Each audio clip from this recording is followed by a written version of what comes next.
L'autre fois, vous m'avez posé la question du bilan social. Bon, le bilan social, bon, d'abord, il s'élabore dans un cadre réglementaire. En principe, le Code du travail, bien la Convention du travail, doit relever cela. Voilà. Donc, fort de cela, quand vous avez des partenaires sociaux à l'intérieur de votre entreprise, la loi vous fait, enfin, le règlement ou le Code du travail vous fait obligation d'avoir formellement un bilan social. Bon. J'ai essayé de regarder ici au niveau du Code du travail et la réglementation, je n'ai rien vu de formalisé. Mais en fait, pour vous, en tant que directeur des ressources humaines, c'est un document qui vous permet de suivre vraiment la performance de tout votre système de gestion des ressources humaines. Parce que vous abordez, dans ce bilan social, vous avez les effectifs, voilà. Vous avez la rémunération, bon, vous avez tous les événements. Hein. Comment? Le turnover, voilà, ça, tous les événements relatifs au mouvement des effectifs, parce qu'il y a les effectifs d'une façon statistique, il y a le mouvement des effectifs. Voilà, à l'intérieur, il y a plusieurs choses, bon, et puis taux d'absentéisme, bon, tous les systèmes qui sont mis en place pour valoriser, disons, la performance sociale de l'entreprise. Donc, nous allons voir en gros les quelques aspects de ce bilan social-là. La structure, quels sont les éléments que doivent contenir ce bilan social. Et là, c'est une décision quand même qui est vraiment plus en rapport avec la société,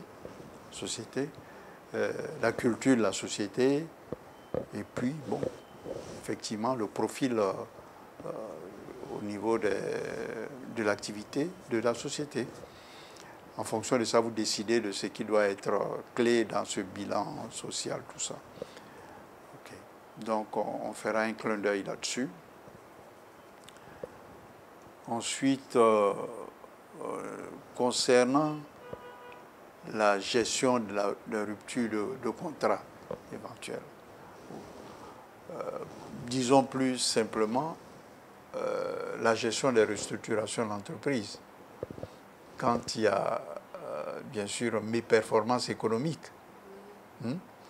Voilà. Comment, bien sûr, solder le compte des uns et des autres. Bon, je pense qu'aujourd'hui, tout ça est dans la réglementation. J'ai dit tout ça est dans la réglementation. Maintenant, ce dont on peut parler un peu, c'est peut-être les pratiques. Parce que, bon, moi, j'ai une pratique qui date un peu maintenant de 12 ans. Bon, la pratique simple, c'est basé sur des accords partis, c'est-à-dire d'entrée de jeu, nous avons négocié avec les partenaires sociaux pour dire que les partenaires syndicaux pour dire que, bon, voilà, quand la société prend l'initiative de rompre le contrat avec quelqu'un pour une mauvaise performance ou pour une restructuration de son secteur, la société s'engage non seulement à payer les droits, mais à faire un dédommagement. Et donc, on s'est mis d'accord sur le dédommagement, on s'est mis d'accord sur la procédure.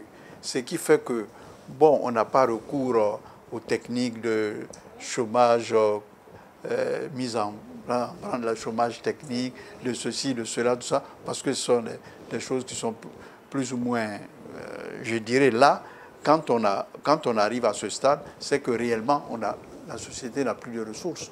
Mais dans une société, il faut prévoir la possibilité qu'il y ait des mouvements entrée et sortie. Parce que souvent, vous êtes obligé de traiter les cas de mauvaise, d'inadaptation au poste de travail. Voilà. Le code ne permet pas de le gérer autrement. Hein. On ne peut pas dire qu'on renvoie quelqu'un parce qu'il n'est pas performant. Ça, ce n'est pas possible. Voilà. On peut pas prouver. C'est-à-dire que ce n'est même pas qu'on ne peut pas prouver. C'est que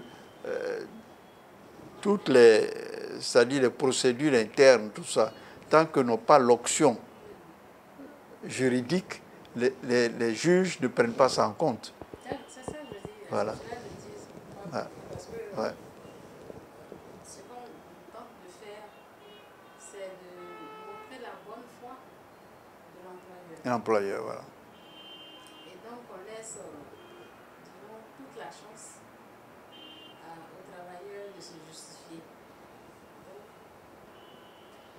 quand on veut licencier quelqu'un qui n'est pas je dirais, d'incompétence, il faut vraiment avoir oui, non, c'est-à-dire qu'en fait, on est obligé de passer souvent par la case pénale, en disant que bon, il a commis et on attend que ce type-là commette quelque chose, ou on passe par la faute, la perte de confiance, et puis c'est un sac hein, ouvert. Hein.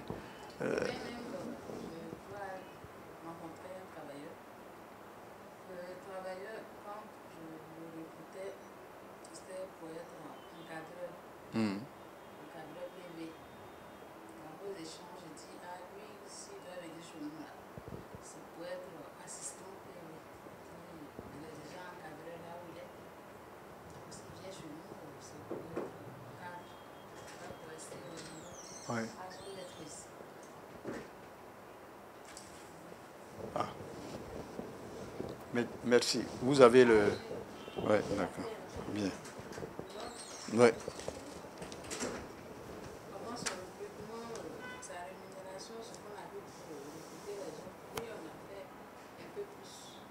Oui, c'est... Parce que, oui, il est au-dessus de...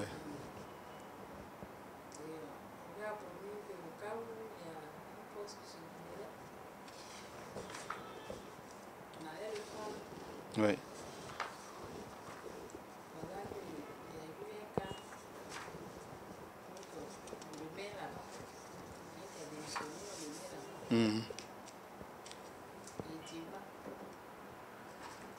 Il ne tient pas. Celui qui voulait être assistant là. Ouais. Il retourne à la case départ ou bien.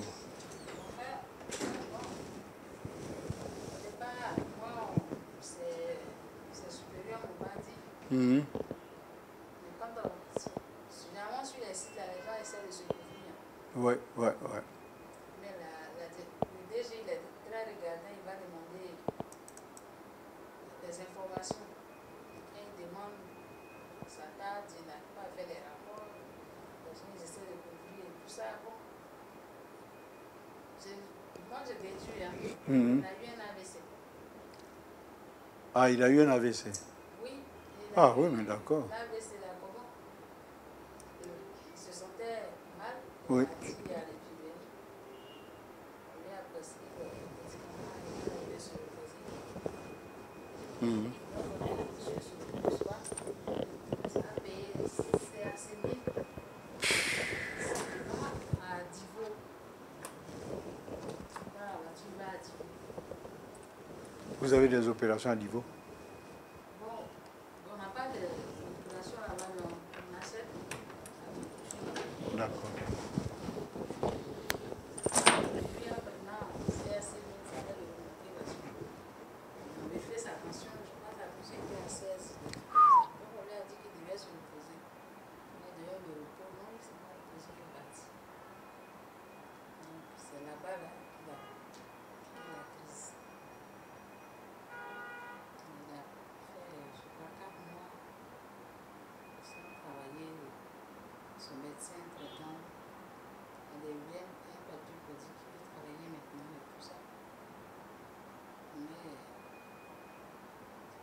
Non, mais ça, il y a une explication.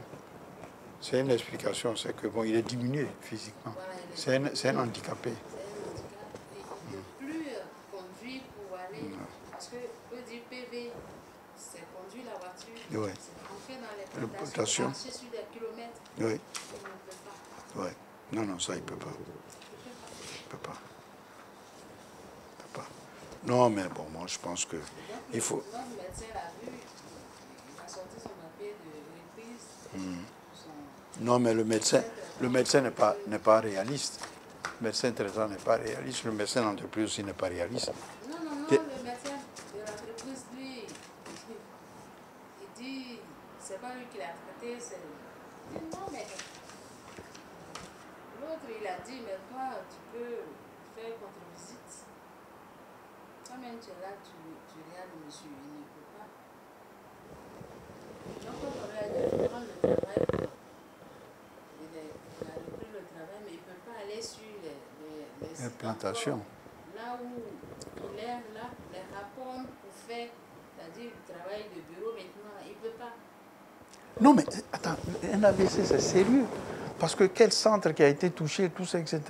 Non, mais je trouve que le fait même de venir au boulot, tout ça, etc., il est assez costaud. Non, non, ça c'est un cas humain. C'est clair, c'est un cas de maladie, d'handicapé. Vous négociez avec lui pour qu'il parte. C'est ça? Oui, il faut négocier avec lui. Si c'est 3 mois ou 5 mois que vous devez donner de plus. Après, enfin, au minimum 3 mois déjà pour le dédommager, solder son compte, mettre 3 mois ou 4 mois dessus, et puis c'est tout. Non, non. Non. Bon, les autres là, je ne sais pas, bon. Ils sont... Il y en a qui avait posé la question de savoir si on a quoi. Bien.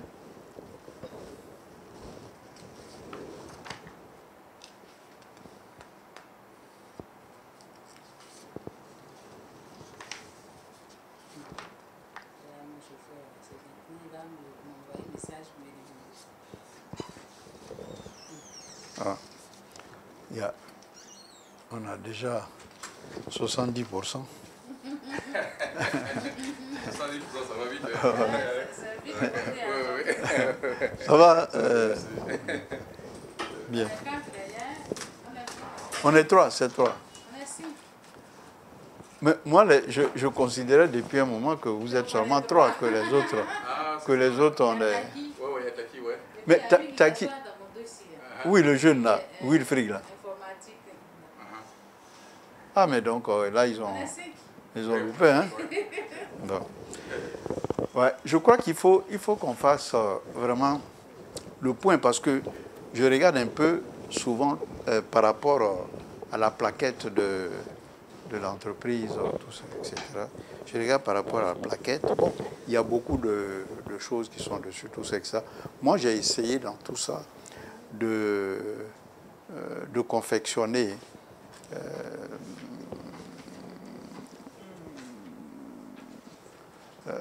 disons, le programme de ma formation. Je me suis basé sur, disons, la réalité du terrain. Parce que, bon, je ne vais pas aller prendre des titres de ceci, de cela pour mettre sur une plaquette, mais qui derrière ne correspondent à rien. Parce que vous êtes des gens de terrain.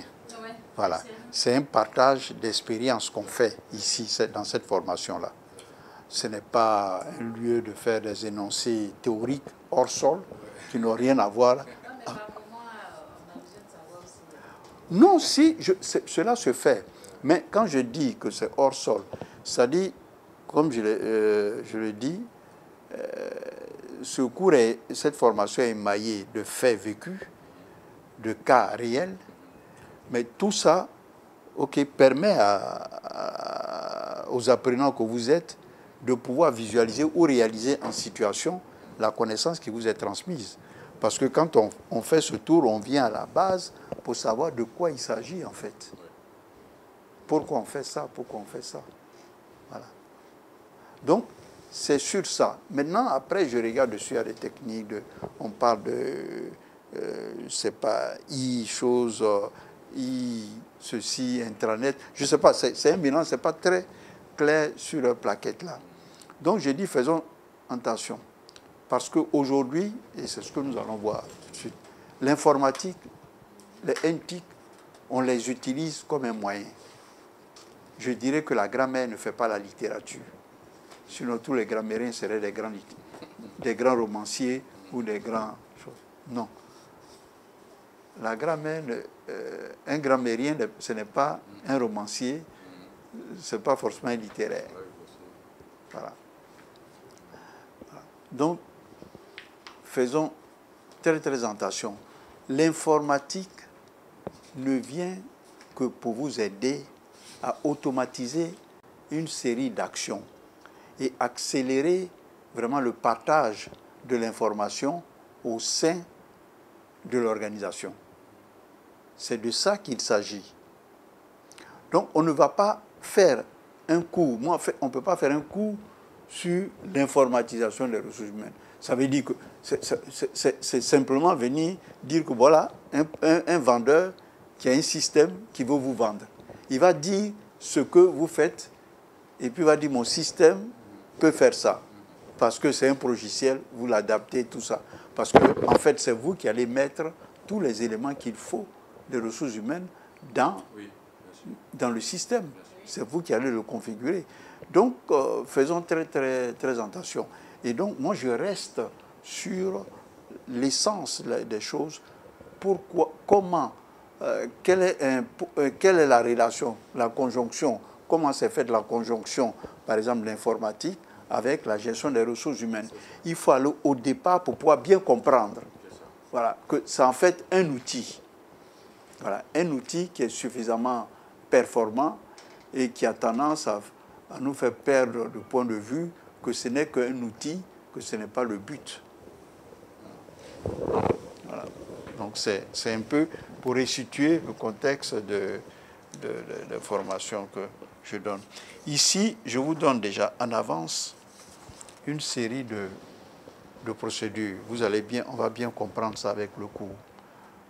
Parce que ici, par exemple, la fiche de renseignement que l'individu doit remplir. Si vous avez un système informatique à l'intérieur, quelqu'un va faire entrer ça. Aujourd'hui, on dit pour gagner du temps, tout ça, on peut le faire entrer directement. Ou ou la personne même peut essayer de faire entrer directement. Bon, après, on croisera la validité des informations, mais tout part de ça. L'informatique ne fera rien que simplement récupérer les informations qui doivent être mises sur une fiche d'enregistrement où on a la civilité, le nom, tout l'état de l'individu. Ça, c'est un exemplaire que j'ai fait pour chose que je vais donner. Voilà.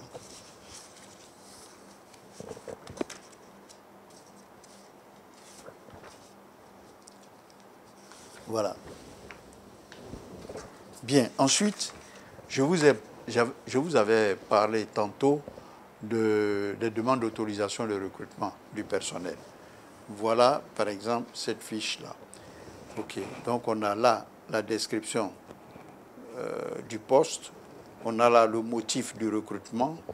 Et puis, dessus, ce poste est-il prévu au budget des effectifs, qualification, chose, direction concernée, direction des ressources humaines. Ici, bon, pour accord PDG, direction générale, ou bien c'est pas le directeur général. Voilà. Ce sont des exemples pour vous faire comprendre que pour structurer, voilà, tout ce que vous faites en interne. Bon, voilà le checklist. Donc, le checklist. Veuillez vérifier impérativement les points suivants avant de procéder à tout règlement définitif. Donc, vous allez parcourir, vous allez voir les directions partout où l'individu est passé, où l'individu peut devoir, si c'est une voiture de service, a-t-il remis la clé, si c'est l'informatique, vous avez soldé son compte informatique, etc., etc., etc., avant de le laisser partir. Checklist.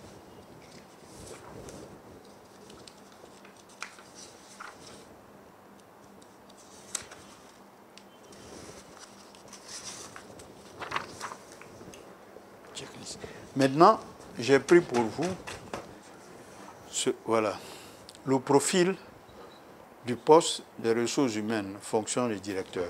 Et il y a beaucoup à dire sur ce document parce qu'il est rare et je dirais il est presque exclusivement Unilever. C'est-à-dire pour la description de fonction, il y a le profil de fonction. Tiens, tu suis en même temps, j'espère que je vais donner aussi pour...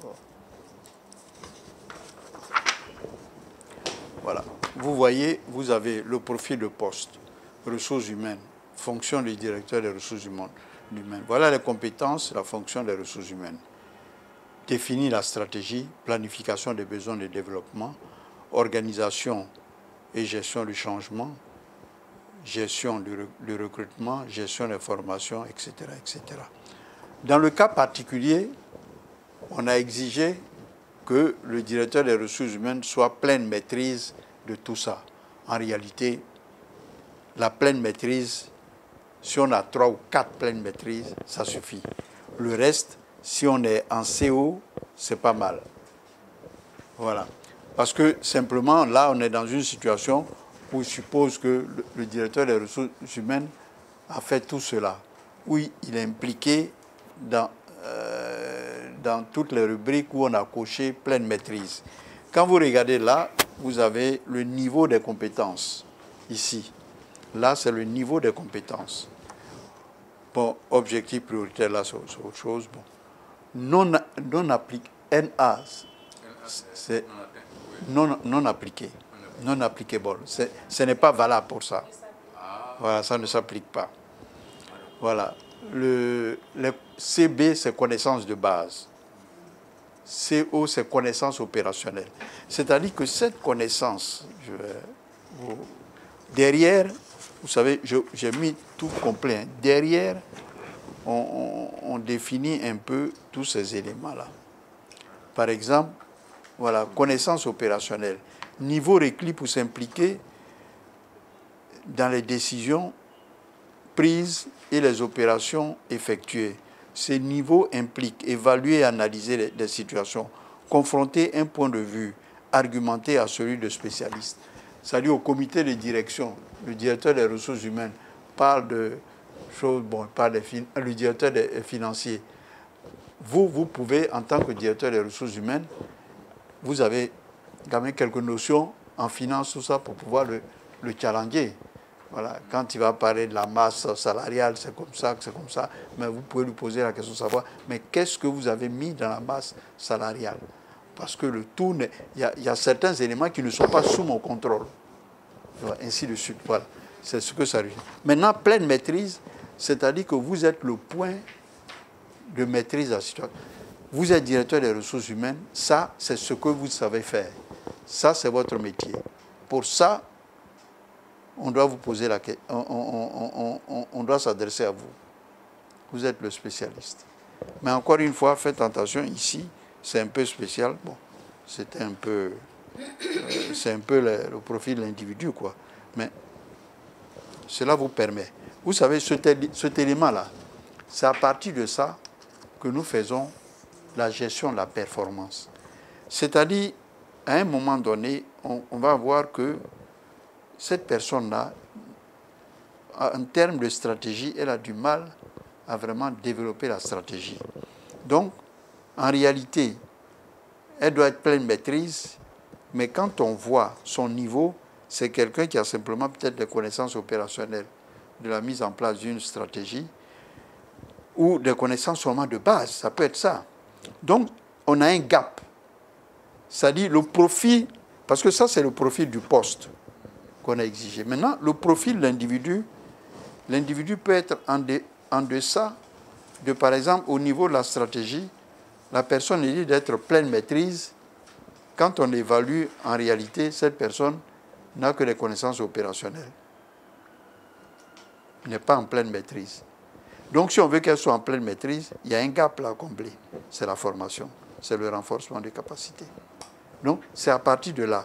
Et on se dit, on ne peut pas attaquer plus de 2 renforcements des capacités dans l'année. Voilà. Donc, il faut faire la priorité, quoi. Donc, ça permet de gérer. Bon, ça n'élimine pas la description de fonction. Hein. Je dirais que la description de fonction, c'est le roman de ta fonction. Mais ça, c'est le profil, c'est la réalité, c'est la structure sur laquelle reposent tes compétences. Voilà. Ceci étant, aujourd'hui, effectivement, ce qu'on appelait la gestion des informations, c'est l'administration, hein, c'est un nouveau terme, hein, dit la gestion d'informations des ressources humaines, CRH. C'est la gestion des informations, c'est tout ce que je viens de vous donner là, tout ça, qui sont gérés par un logiciel. Donc nous allons voir, bien sûr, l'impact de l'outil informatique sur la gestion administrative, que nous avons l'habitude de faire manuellement, tout ça, qui nous prenait du temps, tout ça. Alors, si on essaie de sortir de ça, de nos activités en tant que directeur des ressources humaines, il faudra que quelque part, on nous dise maintenant à quoi on va plus servir. C'est ça le problème aujourd'hui, c'est ça le challenge. Ce n'est pas tellement l'activité qui est importante, mais c'est le résultat. Parce qu'en restant dans l'activité, on peut perdre le point de vue vraiment beaucoup d'éléments importants et nécessaires dans la recherche, la performance même de la société. Celui qui sait qu'il sait bien faire, il maîtrise le circuit administratif du licenciement. Il maîtrise vraiment le rapport avec l'inspection du travail, tout ça. C'est bien, hein, mais ce sont des opérations qui n'ajoutent pas de valeur à ta fonction. Et donc, nous sommes à la croisée de chemin. L'informatique est venue. Du coup, ça nous a un peu dépeuplé ce qui constituait, je pourrais dire, à une époque, ce qui constituait le corps même de la fonction. La fonction. Voilà. Parce qu'avant, bon, ok, on ne va pas parler de gestion des ressources humaines, on ne va pas te parler du management des hommes, tout ça, etc. Non, on administrait. Donc, chef du personnel. Voilà, chef du personnel. Voilà.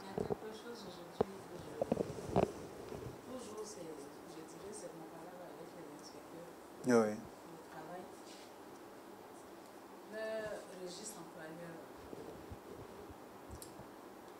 demande à l'air de remplir le registre employeur à la main. Non, c'est pas. C'est des praxis. Exactement. Ils me disent que les tests sont là. Je dis, mais les tests, vous ne l'adaptez pas parce que ça vous arrange. Ouais. Quand vous venez que le registre est là, que ce n'est pas rempli à la main, vous faites payer des pénalités. Donc, du coup, vous ne voulez pas enlever ça du code, vous avez révisé, mais vous devez enlever la partie. Mais c'est contre-productif, leur attitude. Parce qu'aujourd'hui, le gouvernement a des actes en ligne. C'est ça. Et le gouvernement a des actes en ligne. Bien sûr. C'est incompréhensible de dire qu'au XXe siècle, ça dit que le registre, ça même, c'est une feuille, c'est une feuille comme ça où il faut mettre les noms, il faut. Non, c'est contre-productif. Vous voulez, je vous tire ça. Je vous donne ça. Bon, ce que vous voulez. J'ai acheté les registres comme des soucis. J'ai acheté les registres. J'ai fait paraffer au greffe. Maintenant, je tire la liste. Et je colle dedans. Je mets dedans. C'est tout. Non, il faut remplir. Je Non, non, non. Non, il y a des... 1000 combien de personnes là? Non, non, non, c'est pas possible. Moi, j'avais 2500 pour non. Je vais t'imagines? acheter combien de registres pour que ça puisse tenir pour remplir tout ça à la main, vous aussi. Non, c'est ça le problème aujourd'hui. C'est ça le problème. C'est pour ça que je dis... Je dis... registre employeur, je dis voilà mon registre. J'ai fait paraffer, mais je ne peux pas remplir. Non, c'est pas possible. C'est pas possible. Il faut qu'il y ait jurisprudence. Je tire la liste chaque année, je mets dedans. Oui, c'est ça. Si aujourd'hui, il vous envoie au tribunal, il va avoir jurisprudence. Parce que le juge lui-même aujourd'hui il est sur un ordinateur. Bien sûr. C'est vrai. C'est vrai. Oui, oui, en effet, oui. En effet. Milliers, c'est quoi? Milliers, mon épouse avait un problème de... Vous savez, on gère mal, dans nos pays africains, on gère mal l'état civil. Quand les Blancs étaient là, nous qui sommes nés avant l'indépendance, tout était répertorié. Était dans des registres, mais parce qu'à l'époque, il n'y avait que ça. Et donc, le Blanc, il faisait et il en gardait aux archives, tout ça, etc. Aujourd'hui, à peu près, je dirais, presque de 60 à 70% de ces registres ont disparu. Exact. Et quand tu arrives, non, ces registres ont disparu parce que ça a été abîmé, brûlé, tout ça, etc. Et quand nous autres, nous avons des actes, exactement, nous avons des actes de naissance. Des actes de naissance, ce n'est pas un jugement. Donc pour ceux qui ne connaissent pas la chose, qui sont ignorants, qui vont demander, et puis on leur dit, ah oui, va à l'audience foraine pour qu'on se situe, tout ça, etc. Ce n'est pas vrai. Ce n'est pas vrai. Il doit avoir un acte de la part du tribunal. Parce que tu as un extrait, un acte de naissance. Il y a un numéro de registre. Et le numéro de registre qui est responsable. Ce sont eux qui doivent garder ça. Tu vas, on dit, il y en a à la prison civile, il y en a ici, ils ont stocké à la prison civile. Non, mais il fallait être dans ça pour pouvoir comprendre. Parce que nous, malheureusement pour eux, sinon heureusement pour nous, on a nos actes de naissance. Donc il a fallu, Bataille est tombé maintenant sur un juge, un procureur qui a compris que nous sommes des sachants. Il dit, en tout cas nous, pour les autres là qui ne connaissent pas comme vous, là, on leur dit allez-y faire audience foraine. Donc du coup, le type qui a un acte de naissance, il passe à un jugement sur. Mais ça n'a rien à voir, le jugement, ça n'a rien à voir. Toi, on connaît ta date de naissance. Moi, il sait que c'est le 4 mars. En telle année. Oui. Puisque mon père était un enseignant, instituteur. Oui. Tu vois? Donc, c'est l'une des problématiques. Et, bon, la solution pour nous viendra toujours par l'éthique. Parce que tu as tes droits. Au moins 10 milliards, tu es le seul à avoir ça. Donc, prochainement, on va lier ton identité à tes empreintes biométriques. Ça résout. Pour nous, c'est vraiment, comme on le dit, on n'a pas de téléphone à un film, on a coupé le fil. Il y a beaucoup de choses comme ça qui... Donc, c'est dans cet esprit-là qu'il faudra qu'on aborde.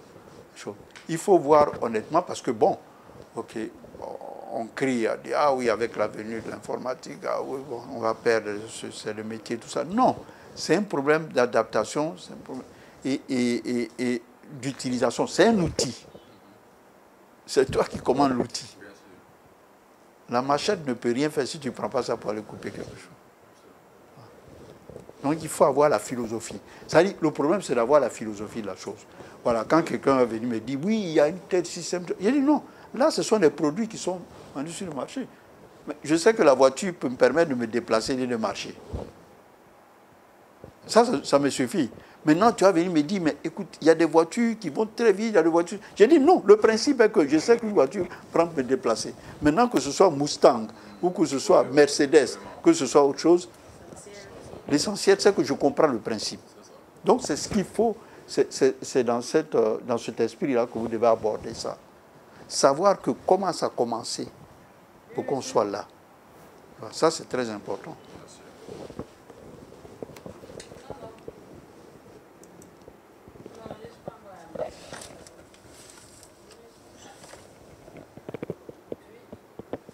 Bien.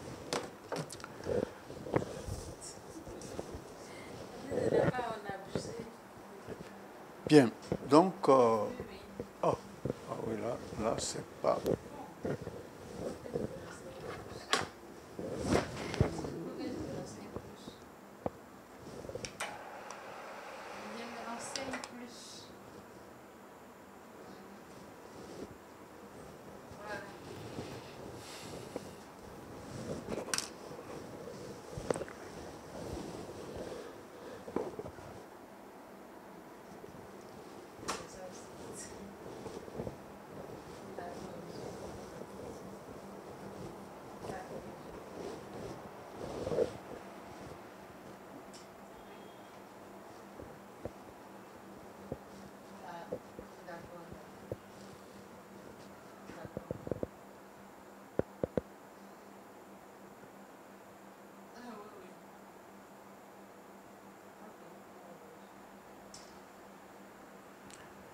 Voilà, donc j'ai confectionné ce cours en essayant de faire une petite bibliographie, tout ça pour faire le point sur ce sujet particulier. C'est vraiment une synthèse du point sur un élément qui est vraiment très important aujourd'hui, l'impact vraiment de l'informatique. Voilà. Donc les tables de matière, nous allons voir successivement l'impact de l'outil informatique sur l'approche de la gestion des informations RH, au début, comment ça a commencé. Ensuite, l'amélioration des systèmes d'information RH par l'outil informatique. En dessous, le gain de productivité, gain dans les modalités de fourniture des services RH, gain obtenu par l'amélioration du système d'information RH. L'alignement stratégique, parce que fatalement, ça paraît, l'alignement stratégique, de nouvelles configurations structurelles pour la GRH, et puis la conclusion.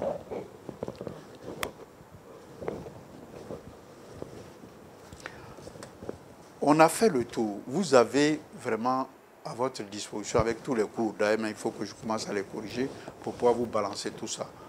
Vous êtes sans prétention, vous connaissez l'essentiel des ressources humaines. Sur tous les sujets, vous ne serez pas surpris. Simplement, vous n'êtes pas obligé d'appliquer tout. Mais à votre niveau, ce qui n'est pas pour le moment applicable sur vous est un élément culturel pour vous-même. En attendant que se présente la nécessité d'appliquer cela. C'est très important. C'est-à-dire savoir ce que c'est les ressources humaines.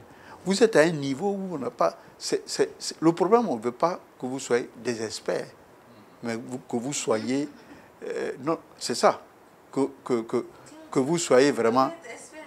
Non, l'expert, être expert, tu es expert sur ce qui change. Si tu apprends l'annuaire, excuse-moi, si tu apprends l'annuaire chaque année, c'est vraiment un exercice très inutile, hein, parce que ça s'augmente. Mon Dieu! On parle du loup, on voit sa queue. Mais moi, je vous croyais complètement sorti du système. Ah. Comme c'est informatique. Oui, c'est informatique. Ah, on dirait qu'il a su. Mais tu as dit que tu es en Guinée-Bissau, non? Non, c'est pas Taki. D'accord. Je vais demander à la dame là de faire un autre tirage là. Bien, en tout cas, ça fait plaisir de vous revoir. Excusez-moi un moment.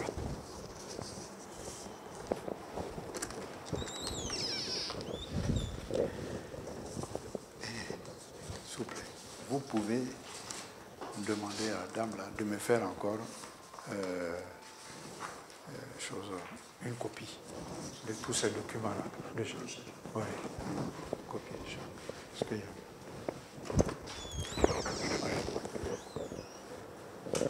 Ça dit, il y a des choses qui ne sont pas nécessaires d'apprendre, apprendre l'annuaire. Chaque année, ça va changer, il va y avoir des noms qui vont partir, des noms qui vont s'ajouter, tout ça. C'est vraiment pas nécessaire d'apprendre l'annuaire. Donc, je vais dire, aujourd'hui, il y a tellement de changements, hein, tellement de changements, et les domaines s'élargissent tellement que, je dirais, l'expertise, c'est une bonne chose, on a besoin d'experts, mais c'est sous un autre angle, quoi.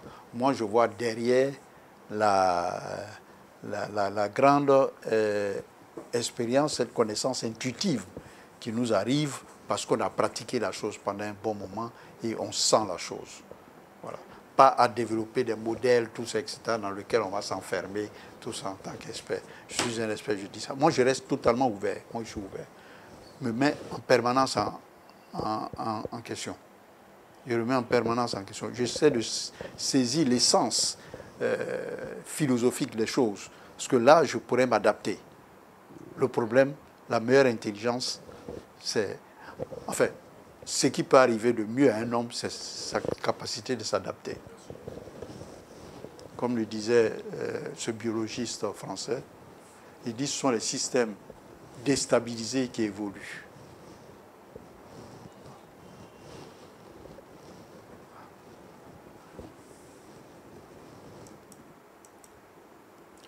Donc, le système informatisé des ressources humaines existe depuis de nombreuses années. Ça, depuis. Ouais.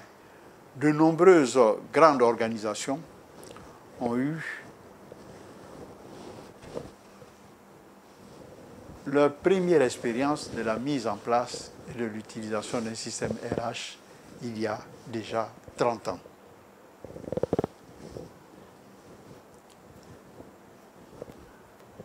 Parce que la différence entre cette époque et nous aujourd'hui, c'est la convivialité. C'est le fait que tu n'as pas besoin d'être un informaticien pour approcher la chose informatique. Aujourd'hui, nous, on rentre dedans tout ça. Mais il ne faut pas nous demander comment ça, tout ça, nous, on l'utilise. C'est la convivialité. Voilà. La différence aujourd'hui, c'est la convivialité, la rapidité des systèmes, la réactivité des systèmes. Ces premiers systèmes étaient habituellement basés sur la paye, parce que c'est la chose qui fatiguait le plus. Il y avait des chiffres. Et c'est vraiment très sensible. Voilà. Donc ces systèmes étaient basés sur la paye. Ils ont commencé par là, le payroll. Ces systèmes étaient des produits faits maison. À la limite, souvent, on a des programmateurs et on fait un truc qui correspond à nos besoins. Et exécuté sur des ordinateurs centraux, avec des grands, ce qu'on appelle aujourd'hui des serveurs. Voilà, c'est ça, nous on avait ça aussi. Et n'était destiné qu'à enregistrer les détails personnels et professionnels. Donc pour la paye, bon, le nombre d'enfants, tout ça, parce que c'est un truc fiscal, il est marié, tout ça. Ce sont des informations qui font partie vraiment de détails personnels, hein, mais qui rentrent dedans. Bon, maintenant, on a besoin de la position parce que, bon, ça, pour aller chercher le salaire de base ou le salaire conventionnel. Vous imaginez un peu, je parle comme si c'était chez nous ici. Chez eux, ils avaient peut-être d'autres problèmes. Mais enfin, bref. En fait, les compétences des programmateurs spécialisés étaient nécessaires pour extraire et interpréter l'information. Ce n'est pas tout le monde. Aujourd'hui, on rentre dedans, c'est tellement convivial, tout ça. Bon. Ça, mais derrière, bon, il y a tout un système. Mais à l'époque, ça ne va pas. Hein. Où est l'informaticien? Où est le programmeur? Aujourd'hui, bon, on est sorti de là. Donc, juste pour voir un peu, il ne faut pas perdre de vue d'où nous venons. Quand vous savez d'où vous venez, je crois que ça vous permet de mieux apprécier où vous allez. Les fournisseurs de systèmes de gestion informatique tardaient à entrer sur le marché des systèmes RH. Mais ils y sont intéressés avec les progrès fulgurants de NTIC et sont maintenant bien établis. Parce que, bon, le marché, c'est toujours ça qui commande. Bon,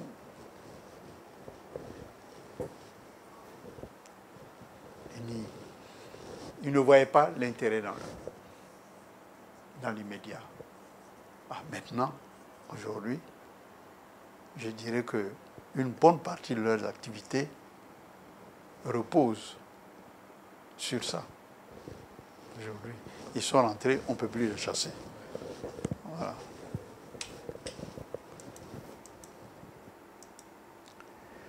Il existe des systèmes pour toutes les tailles et tous les types d'organisations et pour toutes les plateformes matérielles.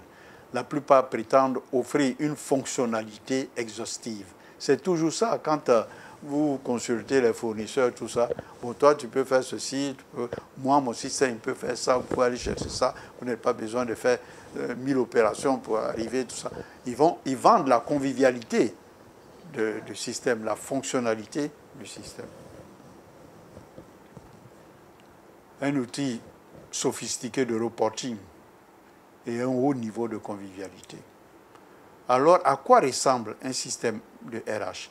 La plupart ont un modèle de base qui comprend les détails professionnels de l'employé, de sa fonction, qui est entouré d'autres modules. Voilà. Il y a le corps. Je n'ai pas pu faire ce schéma-là, parce que je vais le faire peut-être sur le cours que je vais vous distribuer. Il y a le corps, et puis maintenant, aujourd'hui, c'est qu'à ce corps-là est rattaché le système de la comptabilité, des utilisateurs peuvent maintenant, par ce biais-là, avoir certaines informations, bien sûr avec des restrictions, sachant bien que c'est le directeur, c'est la direction des ressources humaines qui gère ça. Et ça va être un problème jusqu'à même au changement, parce que si tu veux, l'informatique a brisé des tabous.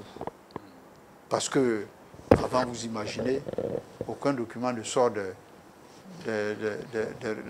ressources humaines. Hein. Quand tu rentres dans le bureau du directeur ou du responsable des ressources humaines, il te surveille. Bien, bon, souvent on a tendance à regarder sur le papier pour voir s'il y a une décision qui est signée, tout ça, etc. C'était un autre âge. Voilà. Voilà.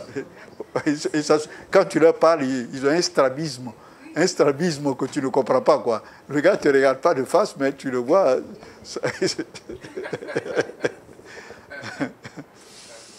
Ah, ouais. Le système d'information RH peut être autonome, lié à la paye ou intégré. Bon, aujourd'hui, ce sont des systèmes intégrés.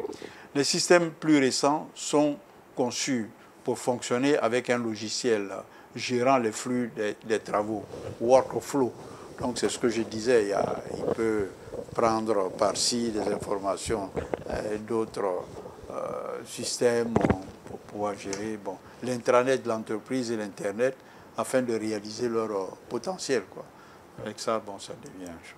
Bon, la plupart des systèmes RH sont encore utilisés principalement, sinon exclusivement, par des praticiens des RH. Ça, c'est le problème, mais ça va changer, en fait. En général, les dossiers du personnel sont saisis et tenus à jour au sein des RH. Et une grande partie des rapports standards et spéciaux sont également produits par les RH. Ça, les gens restent vraiment très accrochés à ça, très jaloux. Surtout en France, contrairement à ce qu'on peut penser, nous, on a été plus ouverts à l'informatisation dans ce domaine de choses que les Français. Hein. Les colbettistes, ils sont vraiment très attachés à l'administration, tout ça. Ils sont souvent très méfiants. Bon.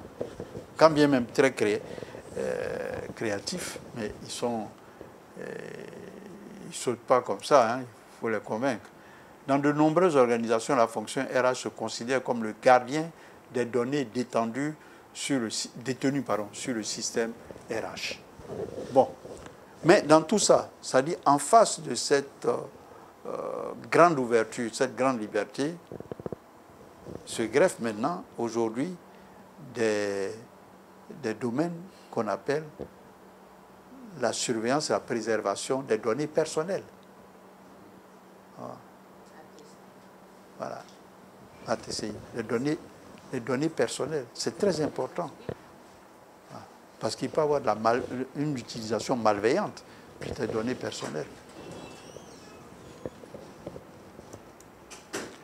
D'autres organisations essaient, avec divers degrés de succès, de déployer leur système RH auprès des gestionnaires hiérarchiques ou même des employés eux-mêmes, dans le cadre d'une tendance générale à faire passer l'administration quotidienne des RH hors de la fonction de RH de base. On commence, voilà. À partir de là, on commence à comprendre. Et moi, je vous pose comme ça la question, bon, ce sont des réflexions que je mène, comme je n'ai pas, je suis à la retraite, que pas tellement, j'ai des pressions pour donner mes prestations, tout ça, mais bon, je me donne de temps en temps libre cours, quoi, à des réflexions, tout ça.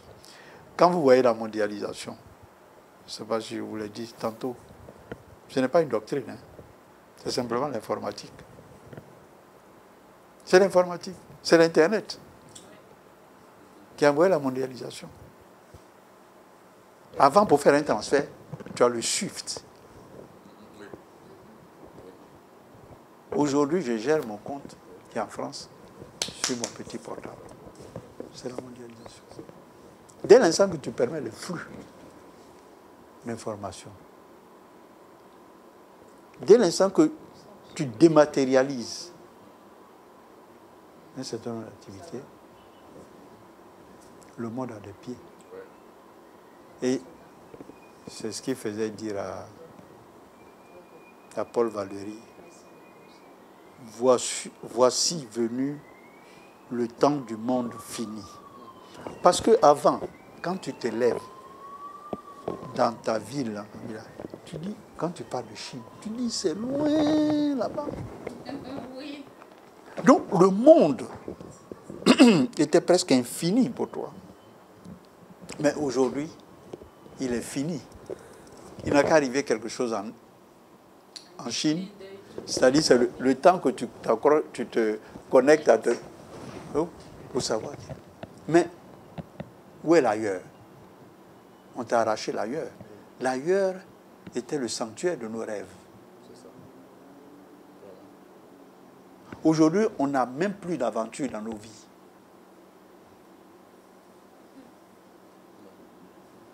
Si je dois aller quelque part, il faut que je réserve mon hôtel, tout ça, etc. Où est l'aventure? Avant, je peux me lever et puis, hop, c'est ça qui faisait l'aventure. Moi, je me pose des questions comme ça. C'est ça qui faisait l'aventure. Notre ailleurs n'existe plus. Voici venu le temps du monde fini. Tu sors de ta chambre là, le monde est là. Voici venu le temps du monde fini. Ah oui, avant, c'était l'ailleurs, c'était inconnu, tout ça. Beaucoup de choses qui se passaient, on n'était pas au courant. Et quand tu te... Oui, Bertine, tu voulais dire? Tu as des enfants très loin là-bas, de l'autre côté de la mer. Ouais. Mais avec Ah oui. WhatsApp vidéo, vous voyez où il faut communiquer. Vous on dit, j'ai envie de voir telle personne. Ce n'est plus. Exactement. Il n'y a plus d'aventure. Vous voyez, ça commence à compliquer notre recherche du bonheur. On ne sait plus se contenter de ce qui est simple. Il nous faut être excités jusqu'à comme des fous pour pouvoir vraiment connaître, avoir comme un petit plaisir. Donc, c'est-à-dire aujourd'hui la problématique, c'est de pouvoir sortir de toute cette grande excitation pour être capable encore d'admirer le jardin de ta maison. Sinon, d'être capable même d'admirer où tu habites. Parce qu'en suivant l'autre tendance, tu seras toujours quelque part. tu seras dans la maison de quelqu'un d'autre. Parce qu'on va te le présenter sur WhatsApp. Waouh, voici la maison. À telle enseigne que les gens pensent qu'ils sont heureux quand ils démontrent leur bonheur. Et c'est ça les Facebook. Oui, Facebook. Maintenant, je ne sais pas si c'est les Facebook où ils mettent leurs fesses sur le book maintenant. Parce que...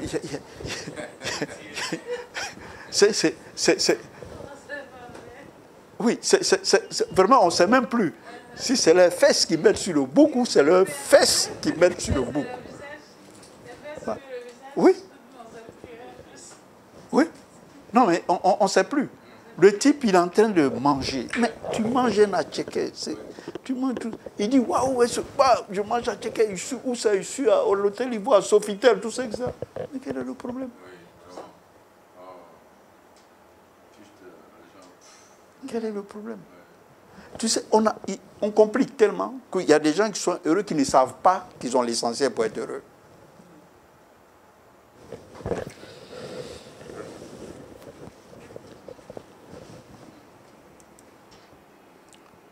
Donc, l'amélioration, là, je n'ai même pas pu... Bon, ok, c'est pas grave, je devais décomposer un peu pour qu'on puisse voir. Bon, l'amélioration des systèmes d'information RH par l'outil informatique. Bon, on a le gain de productivité, élimination des prestations RH à faible valeur ajoutée, ça c'est clair, augmentation de la qualité et donc diminution des rattrapages et correction d'erreurs, bien sûr la machine un peu plus rapide que nous, tout ça, etc. Bon, ça c'est normal. Amélioration des processus, introduction de prestations en libre service, saisie directe par les managers ou par les employés des données RH. Gain dans les modalités de fourniture de services, externalisation, la paye, le recrutement, formation, l'assistance sociale, programme particulier de soutien. Tout peut s'externaliser aujourd'hui. En ce qui concerne juste cela. Mais, comme je l'ai dit, on réserve la bonne partie pour l'homme. C'est-à-dire, ça aussi aura l'avantage d'enlever ce qui nous empêchait de sentir que l'humanité est importante. Donc, internationalisation de services auparavant externalisés grâce à la mise sur intranet ou Internet de ces services avec possibilité d'accès et de transactions en temps réel. Internationalisation des services auparavant externalisés. Aujourd'hui, quand vous externalisez, vous allez externaliser chez quelqu'un ici, tout ça, etc. Aujourd'hui, vous n'avez même pas besoin d'aller là. Par le réseau déjà, vous êtes en contact avec les gens. Et par le réseau, vous pouvez payer des services. Ce n'est plus... C'est vraiment... la sous-traitance prend d'autres formes maintenant. Même l'assistance, quand aujourd'hui, il y a des logiciels pour l'assistance informatique. Quand on dit on prend en charge ton ordinateur, tu vois, c'est la dématérialisation de l'externalisation. C'est la mort de l'externalisation. Je n'ai plus besoin de me déplacer, d'appeler mon fournisseur de temps pour qu'il vienne, mais par le réseau.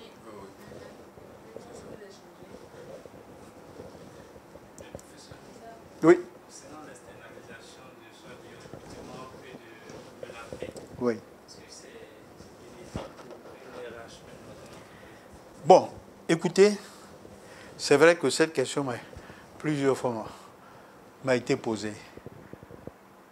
Quand tu n'es pas passé par là, il y a quand même un peu une petite frustration. Mais quand tu es passé par là aussi, tu te dis, bon, c'est un bon débarras. C'est-à-dire, il faut être conscient et il faut être sûr que, en tant que personne, je ne manque pas cette expérience-là, de ne pas avoir fait la paye, de ne pas... Parce que moi, j'ai commencé par ça. Avec les gros cahiers, on envoie tout ça, fait la réconciliation de la masse salariale, on essaie de pointer individu par individu. C'était une activité C'est ça, je sentais. Et on sentait aussi tout le pouvoir qui entourait ça. Mais aujourd'hui, bon, paf, c'est fait. Non, c'est une question qu'on doit se poser. On a aujourd'hui, comme je l'ai dit, on verra au fur et à mesure, on n'a plus besoin d'experts. Hein. Parce qu'en réalité, la partie la plus compliquée, elle est prise en charge par la machine, hein, qui fait tout ça, etc. Bon, aujourd'hui, pour calculer, bon, le gars t'envoie un petit logiciel pour que tu puisses calculer la paye, qu'est-ce que tu vas avoir à net, tout ça, etc. Bon, personne ne s'y connaît. Il y a quelques individus qui vont travailler sur les algorithmes, tout ça, etc., pour pouvoir les transférer à l'ordinateur. La règle, même la règle de 3, même, on veut laisser ça à l'ordinateur. Voilà. Or, de temps en temps, il est bien de sentir, de faire cette règle de 3. Non, je comprends parce que, effectivement, si on est obligé aujourd'hui, on a tellement fragmenté le système, quelque part, quand on est au début du voyage, on peut dire que je peux m'arrêter à chaque paysage pour l'observer, mais sachant que je continue, j'évolue. Peut-être avoir, même si c'est externalisé, avoir des séances in vivo avec celui qui gère cette paye-là. Une fois par semaine ou 2 fois par semaine. Non, ça, je le dis. Or, ce n'est pas formalisé, c'est moi qui dis ça. C'est une façon de... Enfin, c'est une idée que je donne pour pouvoir... Parce que je comprends ce besoin-là. Hein, de dire que, est-ce que je ne manque pas, je ne loupe pas quelque chose en ne faisant pas la paye. Mais en même temps aussi, tu peux... disons, tu peux essayer de t'impliquer, pas dans le long terme, mais t'impliquer d'une façon gratuite, hein, pour toi, dire que je passe quand même une semaine avec le type qui fait la paye, tout ça, etc., pour voir tous les éléments critiques de la paye, tout ça. Parce qu'effectivement, le tour est vite fait, hein, pour, par exemple, le système de la paye, quoi. Le tour est vite fait. Quoi. Parce que c'est la mise en forme d'une série de règles réglementaires, enfin, pour essayer d'utiliser ce néologisme, et puis, je dirais, juridique. Voilà. Voilà. La situation donne ça, bon, la part, tout ça, les impôts, tout ça. Aujourd'hui, je suis sûr que, bon, il y a 10 ans, il y a des gens qui sont à la tête des ressources humaines qui n'ont pas eu à gérer la paye. Maintenant, à côté de la paye, il y a le père de la paye, la rémunération. Là, c'est un élément de gestion de la transformation de l'entreprise. Donc là, il ne peut pas être externalisé.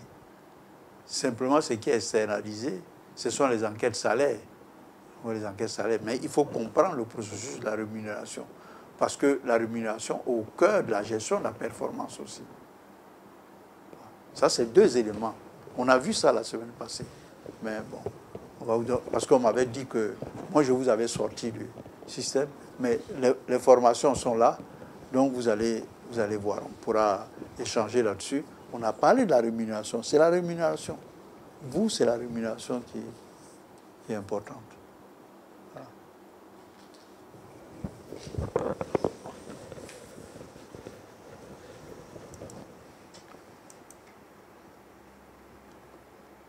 Gains obtenus par l'amélioration du système d'information des ressources humaines.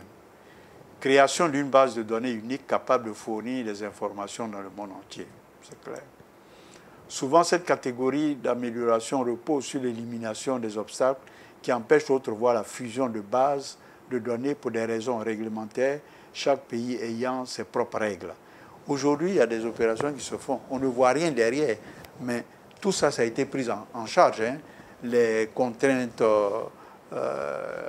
légales, ainsi de suite, tout ça, ça a été pris en charge. Donc, on va dans un monde, quoi, qui est presque Ça, on a vu quoi, dans un monde qui est presque sans obstacle, quoi. C'est fantastique. Mais tout ça, c'est la machine qui prend en charge. Désormais, c'est le système qui gère ces contraintes en amont. On évite ainsi la multiplication des systèmes de paye qui entraînerait des redondances et des difficultés de contrôle de gestion, bien sûr. L'incompatibilité des informations selon leur source nationale, les coûts liés au traitement papier, aux multiples duplications, aux envois postaux. Aujourd'hui, bon, les bulletins à l'époque, t'es relevé, tout ça, etc. Quand tu ne les as pas au niveau de la banque, tu peux te... Mais aujourd'hui, vu que tu as un lien informatique avec ton compte, tu peux aller voir ton état. Il y a beaucoup d'actes maintenant qui ne sont plus nécessaires parce qu'on peut avoir accès à cette information-là.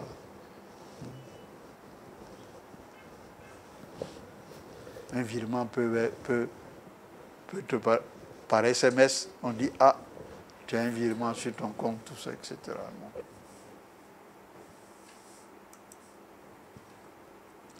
L'alignement stratégique. Donc, la GRH doit être alignée sur le cœur du métier de l'entreprise. Elle doit produire de la valeur ajoutée.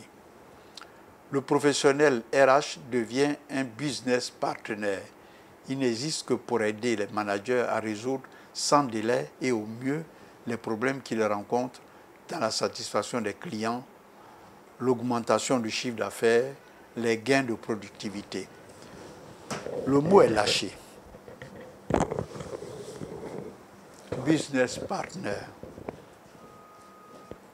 En fait, vous savez, ce sont nos amis anglophones qui nous ont mis dans cette affaire, les Américains. Pour eux, ils se disent désormais,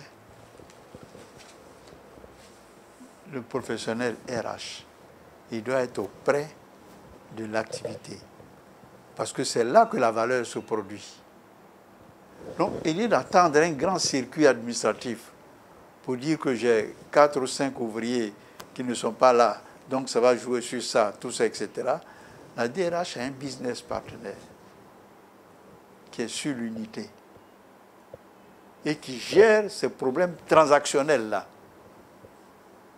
avec les concernés. Au niveau des unités de production, on comprend mieux cela. Mais ce n'est pas toutes les tailles qui peuvent se donner business partenaire, parce que certains, le service actuel avec quelques assistants peut suffire. Mais dans votre organisation, vous avez, moi, j'avais 2 piliers. Il y avait celui qui s'occupait de la transformation, donc qui s'occupe de la gestion de la performance, gestion des carrières, la gestion de la rémunération, etc. Et puis un autre qui, lui, c'était l'administration, qui gérait l'interface avec les partenaires sociaux, qui gère la DISA, enfin le suivi de la DISA, tout ça, etc. Les déclarations, tout ce qui est législatif, il le suivait. Et puis, donc, sur les lignes, les opérations, tout ça, c'était avant le temps un business partenaire. Voilà. Bon, il y a un ouvrier qui est absent, qu'est-ce qu'on fait, tout ça, etc. Par rapport à la législation, je ne voyais plus ça. C'est lui qui gère ça. Donc j'ai 2 éléments. Bon, à l'époque, la taille permettait. Après, bon, quand cela aussi, il y avait chaque business partner sur les sites. Et on se réunissait de temps en temps pour faire un point de toutes les difficultés, sachant bien qu'on était en contact en permanence. Donc, le problème, c'est qu'il faut que les RH ajoutent de la valeur au système. Donc, il doit aider à augmenter le chiffre d'affaires. Ça devient moins virtuel. À l'époque,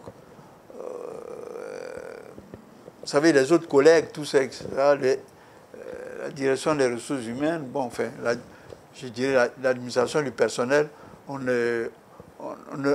voyait que c'est des gens seulement qui apportent des problèmes et des dépenses. mais pas de valeur. Il n'augmente pas la valeur. Mais aujourd'hui, ce n'est pas le cas. Aujourd'hui, ce n'est pas le cas.